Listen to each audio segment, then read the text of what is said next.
প্রিয় দর্শক, আপনাদের সবাইকে স্বাগত জানাচ্ছি এনটিভির স্বাস্থ্য বিষয়ক নিয়মিত আয়োজন স্বাস্থ্য প্রতিদিন অনুষ্ঠানে। আপনাদের সাথে আছে আমি ডাক্তার সাদিয়া ফাতেমা কবির। দর্শক, আমরা যে বিষয়টি নিয়ে আলোচনা করব তা হলো শীতকালীন অ্যাজমা বা হাঁপানি। এ বিষয়ে আলোচনা করার জন্য আমাদের স্টুডিওতে উপস্থিত আছেন এ বিষয়ের একজন বিশেষজ্ঞ চিকিৎসক। চলুন পরিচিত হয়ে আমাদের আজকের অতিথির সাথে। ডাক্তার ইকবাল হাসান মাহমুদ ১৯৫৫ সালের অক্টোবরে ঢাকা জেলায় জন্মগ্রহণ করেন। তিনি ১৯৭৯ সালে স্যার সলিমুল্লাহ মেডিকেল কলেজ থেকে এমবিবিএস ডিগ্রি অর্জন করেন। এরপর তিনি চিকিৎসা বিজ্ঞানে উচ্চতর পিএইচডি ডিগ্রি লাভ করেন। বর্তমানে তিনি এমএইচ সমরিতা মেডিকেল কলেজের বক্ষব্যাধি বিভাগের অধ্যাপক হিসেবে কর্মরত আছেন। স্যার, আপনাকে আমন্ত্রণ জানাচ্ছি আমাদের অনুষ্ঠানে। ডক্টর সাদিয়া, আপনাকে ধন্যবাদ এবং দর্শকদের জন্য রইল শুভ সকাল। স্যার, আমাদের আজকের আলোচনার বিষয় যেহেতু শীতকালীন অ্যাজমা বা হাঁপানি, আমি শুরুতেই একটু জানতে চাইব যে হাঁপানি বা অ্যাজমার সাথে শীতকালের কি সম্পর্ক? সুন্দর প্রশ্ন ডক্টর সাদিয়া। শীতকালে সারা বছরই কিন্তু হাঁপানি হতে পারে, কিন্তু শীতকালে এর আধিক্য খুব বেশি বেড়ে যায়। তার কারণ হচ্ছে অনেকগুলো। একটা হচ্ছে যে শীতকালে দেখা যায় যে শীত একটা অ্যালার্জি হিসেবে কাজ করে, ঠান্ডাটা।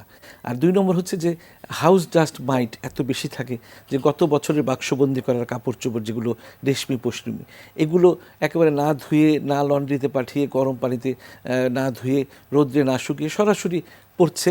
এতে সারা বছর ধরে যে মাইটগুলো বংশ বিস্তার করেছিল সেগুলো শ্বাসনালীতে গিয়ে অতি স্পর্শকাতরতা সৃষ্টি করে হাঁপানির আক্রমণ বাড়িয়ে দিচ্ছে। এবং দেখা যাচ্ছে এই শীতকালে এমনি তো ধোঁয়া সাংঘাতিক অবস্থা। ঢাকা শহর বা বড় বড় শহরগুলোকে আমরা বলি যে গ্যাস চেম্বারের মতো হয়ে গেছে, যে লিড, ভাসমান বস্তু কণা, সালফার ডাইঅক্সাইড, কার্বন মনোক্সাইডে ভরা ঢাকার বাতাস বা বড় বড় শহরগুলোর বাতাস। এই জন্য শীতকালে দেখা যায় যে এই সমস্যার আধিক্যটা অনেক বেশি বেড়ে যায়। আচ্ছা স্যার, শীতকালীন যে অ্যাজমা বা হাঁপানি হচ্ছে, এটার লক্ষণগুলো কি? হ্যাঁ, লক্ষণ হচ্ছে আরেকটা কথা কারণের মধ্যে ডক্টর সাদিয়া বলতে হয় যে শীত পড়লে দেখা যায় অনেকে বেশি বেশি ধূমপান করেন। যদিও ধূমপানের সঙ্গে অ্যাজমার সরাসরি সম্পর্ক নেই, তবু ধূমপান কিন্তু সেই আক্রমণের তীব্রতাটাকে বাড়িয়ে দেয়। এখন আপনি লক্ষণের কথা বললেন। লক্ষণ হচ্ছে প্রধানত শ্বাসকষ্ট, যে শ্বাস নিতে পারবে কিন্তু ছাড়তে পারবে না। মানে আমরা বলি যে ব্রিদিং ডিফিকাল্টি, অনেক এক্সপিরেশন, নিতে পারছে কিন্তু শ্বাস ফেলতে পারছে না, ফলে শ্বাস একেবারে বাতাস বুকের মধ্যে ঠেসে চেপে আছে। আরেকটা হচ্ছে কাশি, খুশখুশে কাশি থাকে, কাশি সবসময় লেগে থাকে এবং রাতের শেষ ভাগে কিন্তু এই তীব্রতাগুলো দৃশ্যমান বেশি হয়। যে শ্বাসকষ্ট, রোগী দেখা যাচ্ছে ঘুমাতে পারছে না, উঠে বসে আছে, মানে শুয়ে পড়লেই তার শ্বাসকষ্ট, কাশি বেড়ে যাচ্ছে। বুকের মধ্যে একটা আটসাট ভাব অনুভূত হয় এবং দূর থেকেই একটা শ্বাস শ্বাস শব্দ শোনা যায়। আর আমরা যখন স্টেথোস্কোপ বসাই তখন কিন্তু আমরা বুঝতেই পারি যে এটা একটা রঙ্কাস বলে একটা শব্দ আছে, ব্রঙ্কোস্পাজম। আমরা কিন্তু স্টেথোস্কোপ লাগালেই টের পাই। তবে হাঁপানি রোগী যদি একজন মানে দক্ষ বক্ষবিদ্যা বিশেষজ্ঞ দেখেই বলে দিতে পারে, আমাদের চেম্বারে যখন আসে আমরা তখন তার যে অ্যাটিটিউড দেখেই বুঝতে পারি যে সে একজন হাঁপানি রোগী কিনা। স্যার, আপনি বলেছেন একটু আগে যে শ্বাসকষ্টের কথা, হাঁপানি মাত্রই কি শ্বাসকষ্ট উপস্থিত থাকবেই কিনা? হ্যাঁ ডক্টর সাদিয়া, খুব সুন্দর প্রশ্ন এটা। আসলে অনেক ক্ষেত্রে দেখা যায় যে কাশি আছে কিন্তু শ্বাসকষ্ট নেই, আমরা তারপর বলে দিই যে হাঁপানি। এখন রোগী বলে যে আমার তো শ্বাসকষ্ট খুব একটা নাই, হাঁপানি বলছেন কেন? আমরা যে ব্রঙ্কো প্রভোকেশন টেস্ট করি তখন বোঝা যাচ্ছে যে হাঁপানিটা কি, হাঁপানিটা হচ্ছে শ্বাসনালীর সংকোচন, শ্বাসনালীটা সরু হয়ে যাচ্ছে। তো এই সরু হয়ে যাওয়ার ফলেই তো শ্বাসকষ্টটা হচ্ছে। তো ব্রঙ্কো প্রভোকেশন টেস্ট করে দেখা যায় যে শ্বাসনালী একদম শুরু হয়ে যাচ্ছে। আমরা এটাকে নাম দিয়েছি যে কফ ভ্যারিয়েন্ট অ্যাজমা। অ্যাজমারই একটা লক্ষণ, সেখানে কাশি থাকবে, খুশখুশে কাশি, বুকেও আটসাট ভাব হবে, কিন্তু খুব একটা বেশি শ্বাসকষ্ট থাকবে না। এটি হচ্ছে কফ ভ্যারিয়েন্ট অ্যাজমা। আচ্ছা স্যার, একটু আমি জানতে চাইবো যে এই যে হাঁপানির যে লক্ষণগুলো নিয়ে রোগী আসছে, এখন এই লক্ষণগুলো কি বয়সের সাথে লক্ষণের কোনো তারতম্য হয় কিনা? এটাও খুব ভালো প্রশ্ন। আমি বলি যে হাঁপানি যে কোনো সময়, যে কোনো মানুষের, যে কোনো বয়সে হতে পারে। তবে চাইল্ডহুড অ্যাজমা বলে একটা কথা আছে, যে একেবারে ছোট শিশুদের তীব্র শ্বাসকষ্ট হয়, হাঁপানি হয়। এদেরকে আমরা দেখেছি এদের একটা বংশধারার উপস্থিতি থাকে, যে বাবা মা, দাদা দাদি, নানা নানি কারা ছিল বা ফুপুর ছিল, তাদের দেখা যাচ্ছে যে তারা বেশি ভুগছে।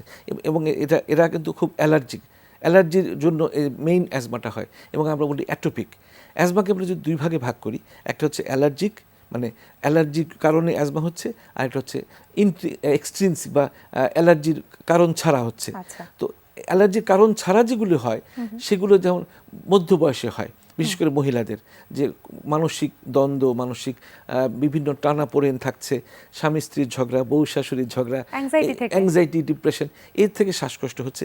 এখানে অ্যালার্জি খুব একটা বিশেষ ভূমিকা রাখছে না। তবে বেশিরভাগ ক্ষেত্রেই অ্যাজমার সঙ্গে অ্যালার্জির একটা সম্পর্ক রয়েছে। যেমন শীতকালের কথা যে আপনি প্রশ্ন করলেন, শীতকালে দেখা যায় বিভিন্ন রকমের ভাইরাসের একটা অ্যালার্জি হিসেবে কাজ করছে। ভাইরাসগুলো খুব উত্তেজিত থাকে এই সময়টাতে। তো বিভিন্ন ধরনের শিশুরা ব্রঙ্কিওলাইটিসে ভুগছে, এক পর্যায়ে এসে তারা হাঁপানিতে টার্ন নিচ্ছে, বড় হয়ে টার্ন নিচ্ছে। তবে শিশুদের হাঁপানি চিকিৎসা করে একটা মজা আছে, যদিও বাপ মা খুব অরিড থাকে, কিন্তু এরা বেশিরভাগ ক্ষেত্রে যদি চিকিৎসা কন্টিনিউ করে, বাপ মা চিকিৎসককে সহযোগিতা করে, তাহলে কিন্তু দেখা যায় যে বেশিরভাগ শিশু বড় হলে ভালো হয়ে যায়। এটা একটা ভালো দিক। আচ্ছা স্যার, বংশগত একটা কথা এসেছে যে বংশগত ধারা যে রয়েছে এই রোগটির ক্ষেত্রে, এটা কি সব ক্ষেত্রেই থাকবে? ওই যে বললাম যে বেশিরভাগ ক্ষেত্রেই দেখা যাচ্ছে যে অ্যাটোপিক অ্যালার্জিক কারণ যেগুলো, সেগুলিতে বংশগত ধারার উপস্থিতি। তবে আমি যে বললাম যে যে কোনো মানুষের যে কোনো বয়সে যে কোনো সময় হাঁপানি হতে পারে। তো যেগুলো নন অ্যালার্জিক যেগুলো, সেগুলো যে বললাম যে এগুলো দেখা যাচ্ছে কোনো বংশের কারও ছিল না, তার হাঁপানি হয়ে গেছে। এখন পরিবেশ দূষণ এত মানে ভয়ঙ্কর মাত্রা ধারণ করছে সেটা। এবং এই যে শীতকালে আরেকটা কারণ, শীতকালে যে কেন হয়, শীতকালে বিভিন্ন ধরনের শাকসবজি উঠছে, মানুষ অনেক ধরনের শাকসবজি পছন্দ করে, তার মধ্যে কতগুলো শাকসবজি আছে বা খাবার জিনিস আছে যেগুলোতে মানুষের অ্যালার্জি হয়। যেমন পুঁই শাক, কচুর শাক, বেগুন, এরকম আরও অনেক খাবার আছে, গরুর মাংস, হাঁসের ডিম, হাঁসের মাংস, ইভেন অনেকে গরুর দুধ, ফ্রেশ গরুর দুধ খেলো, তার শ্বাসকষ্ট বেড়ে গেল। তো শীতকালে তো বিভিন্ন এরকম খাওয়াগুলোর বেশ বাজারে পাওয়া যাচ্ছে, মানুষও খুব মনোলোভা খাবার খাচ্ছে, খেয়ে দেখা যাচ্ছে যে শ্বাসকষ্টে আক্রান্ত হয়ে যাচ্ছে। স্যার, এই ধরনের রোগীদের ক্ষেত্রে চিকিৎসার কি কি সুযোগ আছে? আমি এখানে একটু কথা বলে নিই যে ধূমপান অবশ্যই ত্যাগ করতে হবে, এবং যারা যেই ঘরে হাঁপানি আক্রান্ত শিশু আছে বা চাইল্ডহুড অ্যাজমা রোগী আছে, বাবা মা বা অভিভাবকের উচিত হবে তার সামনে ধূমপান না করা। চিকিৎসার ক্ষেত্রে আমরা সবচেয়ে বেশি গুরুত্ব দিব ইনহেলারকে। ইনহেলার আগেও কথা হচ্ছে যে কারণে অ্যালার্জি হচ্ছে সেই কারণগুলো থেকে রোগীকে দূরে সরিয়ে আনতে হবে, এবং রোগী নিজেই বুঝবে যে কচু খেলে বা গরুর মাংস খেলে তার শ্বাসকষ্ট বেড়ে যাচ্ছে, বা ঘর ঝাড় দিলে বা ঘরের পুরনো কাপড় চোপড় একটু নাড়াচাড়া করলে তার শ্বাসকষ্ট, এগুলো তাকে অ্যাভয়েড করতে হবে। ঘরে কার্পেট রাখা যাবে না। এগুলো হচ্ছে ওষুধের আগে কিন্তু এইসব দিকটা। এবং শীতকালে খুব বেশি শীতে ঘর থেকে বের হওয়া যাবে না, রোদ্র উঠলে ঘর থেকে বের হয়ে যাবে। এই শীতে আমরা বলি ঠান্ডা পানি দিয়ে উজু করবেন না, গোসল করবেন না, ঠান্ডা পানি খাবেন না, শিশুকে আইসক্রিম খেতে দিবেন না। তারপরে এইসব জিনিসগুলোকে লক্ষ্য রেখে তারপরে আপনার চিকিৎসার দিকে লক্ষ্য করতে হবে। চিকিৎসার মূল কাঠামোটাই হচ্ছে ইনহেলার। ইনহেলার তো কোনো চিকিৎসা নয়, ইনহেলার একটা প্রযুক্তি। ইনহেলারের মধ্যে আমরা ওষুধ, বিভিন্ন ধরনের ওষুধ, সেটা সালবিটামল হোক, লং টার্ম সালমেটেরল, যেগুলো 12 ঘন্টা পর্যন্ত শ্বাসনালীকে প্রসারিত রাখে। তবে মূল চিকিৎসা হচ্ছে, যেহেতু হাঁপানি একটি প্রদাহজনিত রোগ অ্যালার্জির কারণে, সেখানে শ্বাসনালীতে ছোট ছোট ক্ষতের সৃষ্টি হচ্ছে, এবং অ্যালার্জির কারণে শ্বাসনালীগুলোতে মিউকাস সিক্রেশন হয়ে শুরু হয়ে যাচ্ছে। সেজন্য আমাদেরকে স্টেরয়েড ইনহেলার ব্যবহার করতে হবে। স্টেরয়েড ইনহেলার ব্যবহার করতে যদি রেগুলার করে যায়, তাহলে কিন্তু সেই ক্ষতগুলো সেরে যাবে, তারপরে মিউকাস সিক্রেশনগুলো কমে যাবে, শ্বাসনালীর অতি স্পর্শকাতরতা বা অতি সংবেদনশীলতাগুলো দূর হয়ে যাবে, এবং এক পর্যায়ে রোগী দেখা যায় বেশিরভাগ ক্ষেত্রেই নিয়ন্ত্রণে আসে।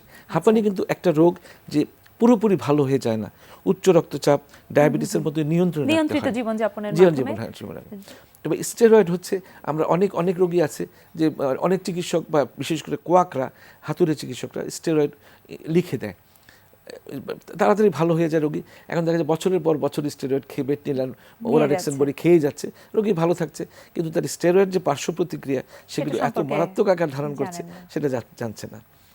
আপনি যদি অ্যান্টিবায়োটিক নিয়ে আমাকে প্রশ্ন করেন, করতে পারেন। স্যার, আমি একটু জানতে চাইবো যে আমাদের হাঁপানির সাথে অ্যান্টিবায়োটিকের কি ভূমিকা রয়েছে? হ্যাঁ, আমরা অনেক সময় কথায় কথায় অ্যান্টিবায়োটিক লিখে ফেলি। হাঁপানি যেহেতু একটা অ্যালার্জি জনিত কারণ, বা কিছু ক্ষেত্রে মানসিক চাপের জন্য কারণ, বা কিছু ক্ষেত্রে দেখা যায় যে পরিশ্রমজনিত কারণ, সেখানে ইনফেকশন খুব একটা রোল প্লে করছে না। সুতরাং হাঁপানি রোগীর ক্ষেত্রে অ্যান্টিবায়োটিকের কোনো ভূমিকা নেই। ভূমিকা নেই। কারণ অ্যান্টিবায়োটিক তখনই আমরা দিব যদি কোনো কারণে যদি জীবাণু সংক্রমণ হয়ে থাকে, আমরা যদি প্রত্যক্ষ করি যে রোগীর জ্বর হচ্ছে, রোগীর কফ পেকে গেছে, তখনই আমরা তাকে অ্যান্টিবায়োটিক দিব। তবে এছাড়া অ্যান্টিবায়োটিকের কোনো ভূমিকা হাঁপানি চিকিৎসার ব্যাপারে নেই। স্যার, আপনাকে অসংখ্য ধন্যবাদ আমাদেরকে বেশ কিছু গুরুত্বপূর্ণ তথ্য এবং পরামর্শ দেওয়ার জন্য। ডক্টর সাদিয়া, আপনাকেও ধন্যবাদ এবং এনটিভির দর্শকদের জন্য রইল আমার শুভকামনা। প্রিয় দর্শক, জেনে নিলাম শীতকালীন অ্যাজমা সম্পর্কিত বেশ কিছু গুরুত্বপূর্ণ তথ্য। আশা করি তথ্যগুলো আপনাদের উপকারে আসবে। দর্শক, অনুষ্ঠানের এ পর্যায়ে নিয়ে নিচ্ছি ছোট্ট বিরতি। বিরতির পর আবারও ফিরে আসবো বাকি আয়োজন সঙ্গে নিয়ে। ততক্ষণ আমাদের সাথেই থাকুন। প্রিয় দর্শক, বিরতির পর আবারও স্বাগত জানাচ্ছি স্বাস্থ্য প্রতিদিনে। এবারে থাকছে আপনাদের জন্য আমাদের নিয়মিত আয়োজন সুস্থ দেহ সুস্থ মন। আজকের এপিসোডে আমরা ব্যায়াম দেখাবো শিশুদের মেডিসিন বল দিয়ে। মেডিসিন বলের সাইজটা অনেকটাই ফুটবলের মতো। তো শিশুরা যারা ফুটবলার হতে চাও বা ফুটবল খুব পছন্দ করো, তারা নিশ্চয়ই জানো যে ফুটবলার হতে গেলে কি করতে হয়। পায়ের অনেক জোর লাগে, পায়ের স্ট্রেংথটা অনেক বেশি থাকতে হয় যেন অনেক জোরে বল শুট করে গোল করতে পারো। আর আরেকটা হচ্ছে যে দম লাগে, স্ট্যামিনা লাগে, যে অনেকক্ষণ দৌড়াতে পারবে। তো আমরা এই ব্যায়ামটার মাধ্যমে দেখব যে ফুটবলার হওয়ার জন্য না, যে কোনো শিশুরই কিভাবে একজন ফুটবলারের মতো পায়ের মাসেলগুলো স্ট্রং হবে এবং তার দম বাড়বে এবং তার শারীরিক গঠনটা ওদের মতোই সুন্দর এবং সবল হবে। আমাকে এখানে হেল্প করবে লিও। ওকে, আমরা যেটা ইউজ করছি যে মেডিসিন বল, এটা হচ্ছে 1 কেজির একটা মেডিসিন বল। এর বেশি 2, 3, 4, 5 কেজি অনেক বেশি আছে। এটা আপনারা নিজেরা পছন্দ করে নেবেন যে শিশুর স্ট্রেংথ বা ধরে রাখার ক্যাপাসিটি অনুযায়ী। ওকে লিও, স্টার্ট। Nice, and go. এটা হচ্ছে স্কোয়াট অ্যান্ড প্রেস। স্কোয়াটে যেটা হচ্ছে যে ওর কোয়ার্স মাসেলের স্ট্রেংথটা বাড়ছে, সোজা রেখে ওকে বসতে হচ্ছে, তার জন্য অ্যালাইনমেন্টটা ঠিক থাকছে। এবং যখন সে ওয়েটটা দিয়ে প্রেস করছে, তাতে যেটা হচ্ছে ওর চেস্ট মাসেল পাশাপাশি দমেরও একটা ব্রিদিংয়ের কারণে তার লাংস পাওয়ার এবং দমেরও কাজটা হচ্ছে। Okay, can you do it fast for 4 counts? Yes, and excel, and yes, and last one, and good, nice, and close. আমরা দেখলাম এটা হচ্ছে স্কোয়াট অ্যান্ড চেস্ট প্রেস। যেটা খেয়াল করতে হবে যে যেন সে সামনে ঝুঁকে না চলে যায়। এটার দুটো কারণ হতে পারে, যে সে মেরুদণ্ডটা সোজা রাখলো না, আর আরেকটা হতে পারে যে তার ক্যাপাসিটির বাইরে গিয়ে সে অনেক বেশি ভারী বল নিল, মনে করলো যত বেশি ভারী নিবে তত তাড়াতাড়ি সে স্ট্রং হয়ে যাবে। তা যেন না হয়, খেয়াল করতে হবে এটাই, যে তার বহনযোগ্য একটা বল সে নিবে। মেডিসিন বল হতে পারে, ফুটবল বা বাস্কেটবল, যে কোনো বল দিয়ে করতে পারে, এবং অ্যালাইনমেন্টটা যেন তার ঠিক থাকে, সে যেন সামনে বা পিছনে ঝুঁকে হেলে না করে। আর এই ব্যায়ামটাতে আমরা বললাম যে যা যা উপকারগুলো হবে ওগুলো বাচ্চারা পছন্দ করবে এবং ফুটবল নিয়ে করাটা তাদের জন্য খুব আনন্দদায়ক হবে। প্রিয় দর্শক, একজন গর্ভবতী মায়ের খাদ্য তালিকা কেমন হওয়া উচিত, চলুন সে সম্পর্কে জেনে নেই একজন পুষ্টিবিদের কাছ থেকে। অনেকের ধারণা হচ্ছে যখনই একটা মা প্রেগনেন্ট হন তখনই তার বাড়তি খাবার শুরু। আসলে কিন্তু তা না। প্রথম 3 মাসে একজন গর্ভবতীর শরীরের খাবারের চাহিদা বাড়তির প্রয়োজন হয় না, তখন কিন্তু সে স্বাভাবিক খাবারই খেতে পারে। কিন্তু যখনই তার প্রেগন্যান্সি 4 মাস শুরু হলো, তখন থেকে বাচ্চা হওয়া পর্যন্ত ধাপ অনুযায়ী খাবারের পরিমাণ, বিভিন্ন ধরনের পুষ্টি অনুযায়ী ওই পুষ্টি জাতীয় খাবার প্রচুর দরকার হয়। এটা ওই মায়ের শরীরের অবস্থা, তার গর্ভে কয়টা সন্তান, কারো একটা থাকতে পারে, কারো টুইন বেবি হতে পারে, এবং তার অন্য কোনো কমপ্লিকেশন আছে কি না, যেমন কারো প্রেগন্যান্সি ডায়াবেটিস থাকতে পারে, হাইপারটেনশন থাকতে পারে। এই বিষয়গুলোর উপর ভিত্তি করেই কিন্তু খাবারের চাহিদা ঠিক করা হয়। তবে সাধারণ ক্ষেত্রে প্রতিটা মায়ের প্রি প্রেগন্যান্সি ওয়েট থেকে বাচ্চা যখন জন্ম নেবে সেই পর্যন্ত যদি প্রি প্রেগন্যান্সিতে মায়ের ওয়েট ঠিক থাকে, তাহলে 12 থেকে 14 কেজি ওজন বাড়াতে হবে। এবং যদি প্রি প্রেগন্যান্সিতে ওভারওয়েট থাকে তাহলে 7 থেকে 10 কেজি। এবং যাদের প্রি প্রেগন্যান্সিতে আন্ডার ওয়েট থাকে তাদের ক্ষেত্রে 14 থেকে 15-16 কেজিও ওজন বাড়াতে হতে পারে। কিন্তু আমাদের দেশের ভুল প্র্যাকটিসের কারণে প্রথম 3 মাসেই কিন্তু মায়ের ওয়েট অনেক বেড়ে যায়, তখন মায়ের অ্যাপেটাইট বেড়ে যায়। তখন কি হয়, মায়ের নিজের শরীরের চাহিদার কারণেই খাবারের পরিমাণ অনেক প্রয়োজন হয়। এটাতে ক্ষতি কি হয়, মা অনেক ওজন বেড়ে যায়, কিন্তু বাচ্চা তার চাহিদা অনুযায়ী পুষ্টি পায় না। তখন মা ঠিকই হয়তো 20-25 কেজি ওজন নিয়ে যখন বাচ্চাটা জন্মগ্রহণ করে মায়ের ওজন 20-25 কেজি হয়ে যায়, কিন্তু বেবি হয়ে যায় আন্ডারওয়েট।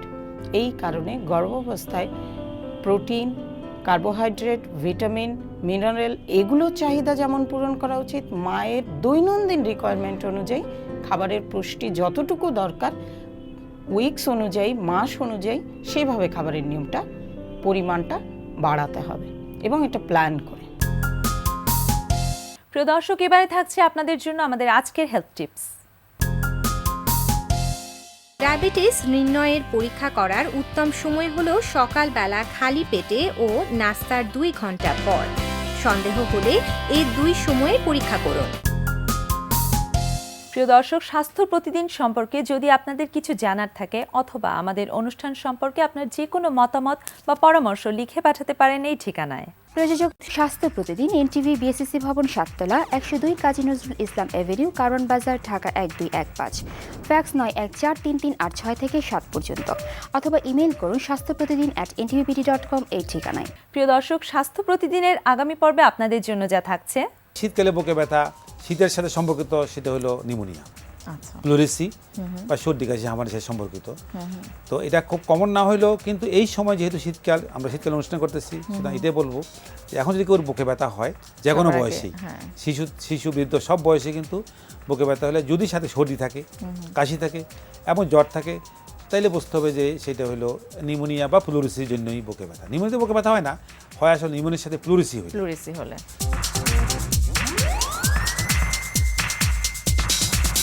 প্রিয় দর্শক, বিশ্বের যে কোনো প্রান্ত থেকে যে কোনো সময় আপনার প্রিয় স্বাস্থ্য প্রতিদিন অনুষ্ঠান দেখতে ভিজিট করুন আমাদের পূর্ণাঙ্গ ওয়েব পোর্টাল www.ntvbd.com। দর্শক, আজ এ পর্যন্তই। সবাই ভালো থাকুন, সুস্থ থাকুন, এনটিভির সাথেই থাকুন।